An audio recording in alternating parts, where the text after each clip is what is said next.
Oi, pessoal, aqui é o professor João Paulo do projeto Jovem Empreendedor Digital do Futuro. Quero te convidar a participar do nosso programa de fidelidade. Assista os vídeos do Mundo Conecta Professor, anote o código e acumule pontos para ganhar um cartão presente. Vem participar com a gente.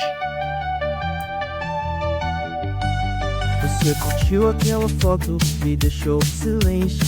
Que esse sorriso tá me deixando tenso. Nosso amor é real, mas é fácil. Bem-vindos a Perspectivas em Análise.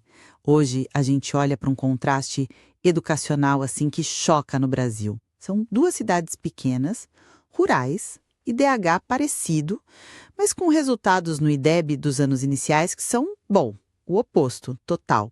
Manaquiri, lá no Amazonas, tem a pior nota do país, um 2,5. Do outro lado, Pires Ferreira, no Ceará, alcançou a nota máxima, 10. Exato.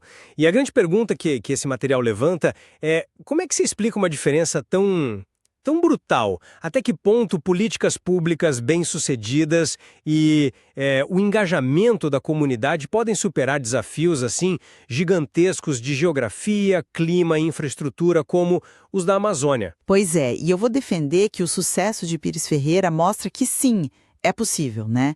Que o modelo de gestão e política eficaz pode ser replicado e fazer a diferença. E eu vou argumentar que, em casos extremos, como o de Manaquiri, o contexto, especialmente a crise climática e o isolamento geográfico, acaba criando barreiras mas tão grandes que limitam demais o que essas políticas padrão podem realmente fazer. Certo. Bom, começando pela perspectiva do sucesso, né? O que a gente vê em Pires Ferreira não é um milagre. É resultado de um trabalho consistente, eu diria. O estado do Ceará tem políticas educacionais fortes, como aquele ICMS educacional, que basicamente devolve mais dinheiro para o município, que melhora os resultados, e programas como o PAIC, que foca na alfabetização na idade certa, apoio aos professores. Isso tudo se junta a uma gestão municipal muito ativa, aulas de reforço até nas férias e uma conexão muito forte entre escola e família. Os professores são dali, conhecem todo mundo. Se um aluno falta, a escola vai atrás. Existe uma colaboração real. Mas aí, quando a gente olha para Manaquiri, a história é bem outra, né? E a crise climática não é só um detalhe, parece ser o fator principal mesmo. Veja, em 2024, a seca extrema dos rios, ela simplesmente impediu que 60% dos alunos chegassem às escolas. Por meses, não tinha barco que navegasse. Aí você pensa, ensino remoto, mas como? Muita gente não tem nem internet, às vezes nem sinal de telefone decente. E isso ainda se soma a um problema que é antigo, que é a dificuldade enorme de levar e principalmente manter professores qualificados nessas áreas ribeirinhas isoladas. Às vezes quem está dando aula nem tem a formação específica para isso. É um cenário de abandono histórico, infelizmente. Eu entendo a gravidade da situação climática, é inegável. Mas a gente também não pode descartar totalmente o poder da política bem feita.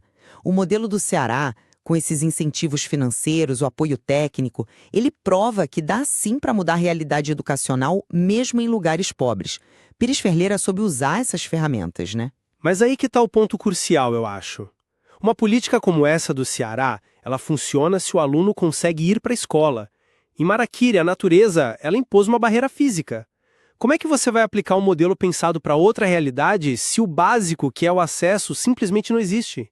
O próprio material que a gente analisou fala dessa necessidade de customizar a educação.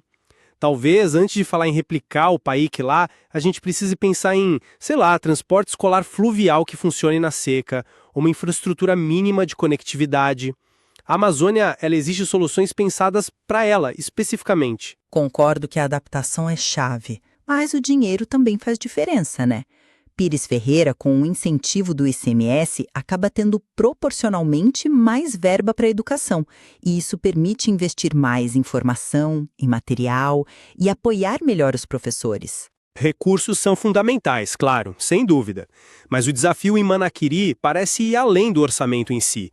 Mesmo onde a escola física existe, está lá, em boas condições, falta o professor qualificado que tope ficar lá no isolamento.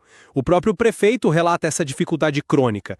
Então não adianta só ter o dinheiro. Parece que precisa de uma política muito agressiva e específica para atrair e fixar esses profissionais na realidade amazônica. Algo que, historicamente, não existiu. E tem a questão da comunidade também. Em Pires Ferreira, essa união, a escola presente no dia a dia, os professores sendo vizinhos, isso cria um ambiente que favorece muito a aprendizagem. A família participa ativamente. É verdade. E a gente vê exemplos de resiliência incríveis em Manaquiri também, como aquela avó que voltou a estudar só para poder ensinar os netos. Isso é fantástico. Mas as dificuldades logísticas são tão esmagadoras e o tal ensino remoto tão precário que esse esforço muitas vezes acaba se perdendo, né? Há relatos de alunos desinteressados, de famílias sentindo que as crianças estão, na verdade, andando para trás. As barreiras estruturais acabam, de certa forma, minando a vontade. Então, para resumir, fica claro que a minha visão se apoia mais na força dessas políticas educacionais bem desenhadas, na gestão presente e numa comunidade envolvida, como a gente vê em Pires Ferreira. Eu acredito que esses elementos podem sim ser a chave para a transformação em muitos lugares. E a minha perspectiva ressalta como fatores contextuais extremos o clima, a geografia, a infraestrutura precária. Os déficits históricos podem, infelizmente, inviabilizar modelos padrão ou, no mínimo, exigir adaptações muito profundas. A realidade de Manaquiri demonstra isso de forma bem dura. Concordamos, então, que tantas políticas quanto o contexto são super importantes.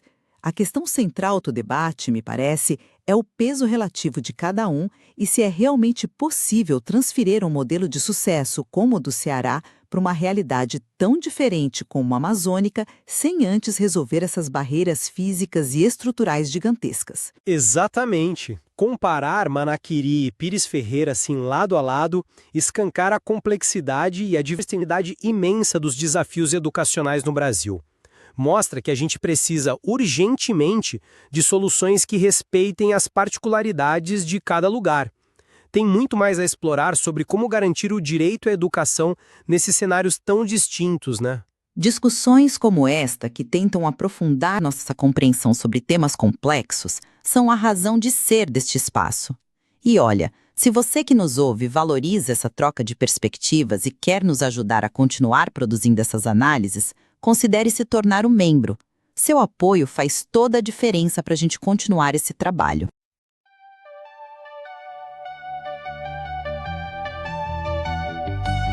Você curtiu aquela foto, me deixou em silêncio. Que esse sorriso tá me deixando tenso. Nosso amor é real, mas é fácil se perder. Das notificações, vou tentar te entender. Olha o celular, veja sua atividade. A cada like, a cada mensagem, a minha ansiedade. Você me diz, é só a